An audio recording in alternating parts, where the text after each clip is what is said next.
اسلام ہندوستان میں 10 ہجری میں آ چکا تھا، حضرت عمر کے زمانے میں۔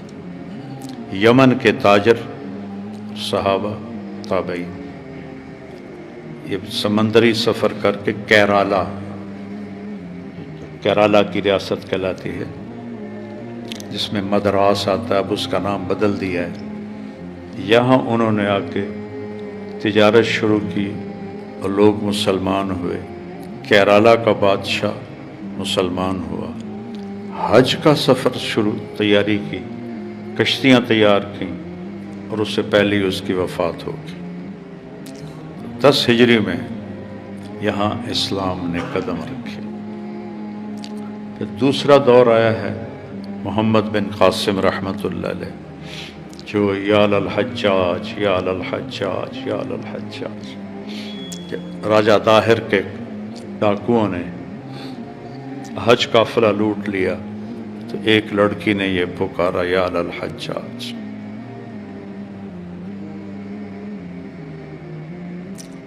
تو حجاج کیسا تھا، ساری تاریخ بھری پڑی، لیکن جب اس تک یہ بات پہنچی تو اس ایک دم کھڑا ہو گیا، لبیک یا اختی، لبیک یا اختی، لبیک یا اختی، اور قسم اٹھائی، میں چارپائی پہ سوؤں گا نہ بیوی کے پاس جاؤں گا جب تک اس بچی کو آزاد نہیں کرواؤں۔ مبیر، میرے نبی نے کہا، ثقیف میں ایک ظالم ہوگا، ایک کذاب ہوگا۔ پہلا لشکر بھیجا، مکران میں ہی شکست ہو گئی، خوفناک پہاڑی علاقے۔ دوسرا لشکر بھیجا، اس کو بھی شکست ہو گئی۔ تو ولید بن عبد الملک نے منع کر دیا کہ اب کوئی مہم نہیں بھیجنی۔ تو یہ ولید کے پاس گیا، دمشق، یہ بصرے میں تھا، کہ آپ میری مدد کر دیں، جتنا خزانے سے پیسے لوں گا اس سے دگنے میں واپس جمع کراؤں گا، آپ میری یہ آخری بات، آخری دفعہ مان۔ ولید نے ہاں کر دی۔ پھر اپنے بھتیجے محمد بن قاسم کو اور داماد بھی تھے، محمد بن قاسم حجاج کے داماد بھی تھے، ان کی بیوی کا نام تھا زبیدہ، 17 سال کی عمر میں بھیجا، اور مسلسل پیچھے ہدایات جاری کرتے رہے۔ اللہ نے ان کو فتح بخشی، دیبل فتح ہوا، سکھر روڑی فتح ہوا، پھر ملتان فتح ہوا۔ ملتان تک اسلامی سلطنت 92 ہجری میں قائم ہو گئی تھی، 92 ہجری۔ پھر پیچھے ولید مر کے سلیمان بنا۔ سلیمان کو حجاج سے بڑی نفرت تھی، حجاج چاہتا تھا سلیمان کو ہٹا کر ولید کے بیٹے کو خلیفہ بنایا جائے، یہ اس کے اندر بغض تھا، تو انتقام تو حجاج سے لینا چاہتا تھا۔ حجاج پہلے مر گیا سلیمان کے خلیفہ بننے سے، ولید کے زمانے میں۔ تو جب سلیمان خلیفہ بنا تو اس نے بدلہ اس کے بھتیجے سے لیا۔ محمد بن قاسم آگے پیش قدمی کے لیے تیار تھا، آگے جانے کے لیے۔ پیچھے قاصد آ گیا کہ آپ کو معزول کیا جاتا ہے، آپ واپس آئے۔ تو لوگوں کو پتہ تھا، جب یہ آیا تھا تو 12,000 فوجی اس کے ساتھ، جب یہ ملتان پہنچا تو 1,00,000 فوج تیار ہو چکی تھی، مقامی ہندوؤں کی، مسلمان ہو کر۔ اور جو مسلمان نہیں ہوئے انہوں نے اس کے بت بنا کے پوجا کی، اتنے رحم دل اور انصاف والا تھا۔ 17 سال کی عمر میں گیا تھا، 21 سال 22 سال اس کو واپس بلا لیا گیا، اور اسے واسط کا گورنر تھا، واسط ایک شہر ہے، اس کے بھائی کو حجاج نے قتل کیا تھا، تو سلیمان نے اس کو واسط کے گورنر کے حوالے کر دیا، اس نے اسے قتل کر دیا۔ مقتل کی طرف جب لے جا رہے تھے تو تو وہ اس کی فوج نے کہا واپس نہ جاؤ، ہم لڑیں گے تیرے لیے، کہ تمہیں قتل کریں گے۔ اس نے کہا محمد بن قاسم کی جان اتنی قیمتی نہیں ہے کہ جس پر امت میں توڑ پیدا ہو۔ اللہ۔ تو جب وہ مقتل کی طرف لے جا رہے تھے تو اس نے ایک شعر پڑھا، اضاعونی و ای فتن اضاعوا لیوم کریہۃ و صداد صبر۔ کیسے جوان کو ضائع کیا جو مشکل دنوں میں کام آتا تھا اور سرحدوں کی حفاظت کرتا تھا۔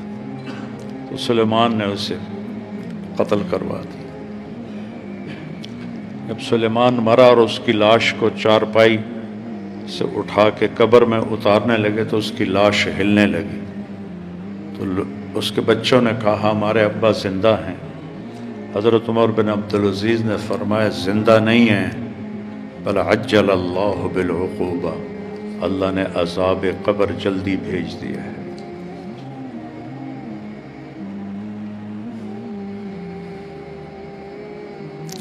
پھر ہندوستان میں محمود غزنوی 1001 میں پشاور کے قریب جنگ ہوئی راجہ جے پال اور محمود کی۔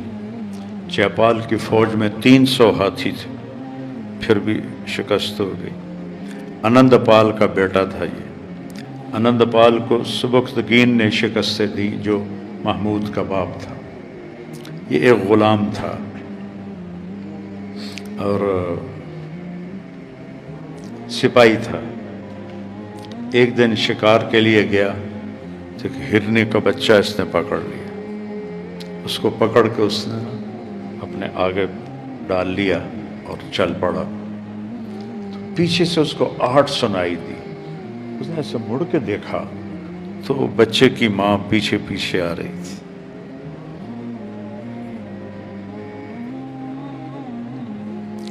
تو سبکتگین کو رحم آیا، اس نے بچے کو چھوڑ دیا۔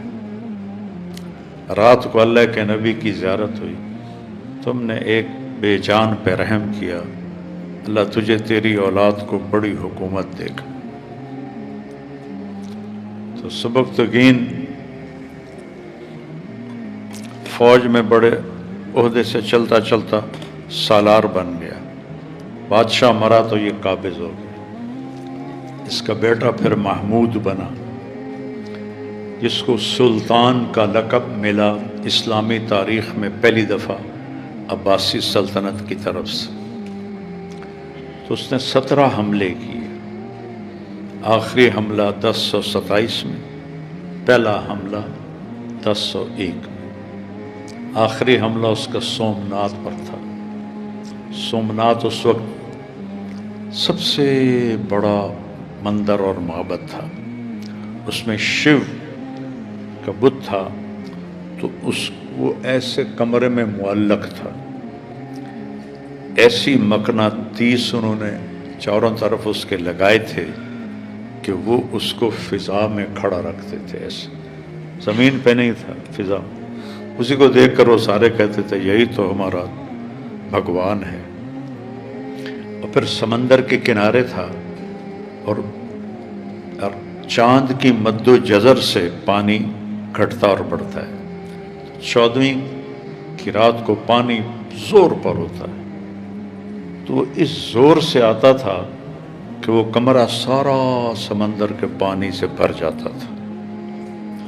تو ہندوستان کے بڑے بڑے لوگ اپنی بیٹیاں وہاں، جیسے یہاں پادریوں کے یہاں ننز ہوتی ہیں جو شادی نہیں کرتی ہیں، ایسے لڑکیاں وہاں بھیجتے تھے جو وہاں دیوداسیاں ہوتی تھی اس کی خدمت کے لیے۔ پھر ان کے ساتھ جو وہاں کے ہوتے تھے پنڈت، وہ بھی شادی نہیں کرتے تھے، تو ان میں زنا عام تھا۔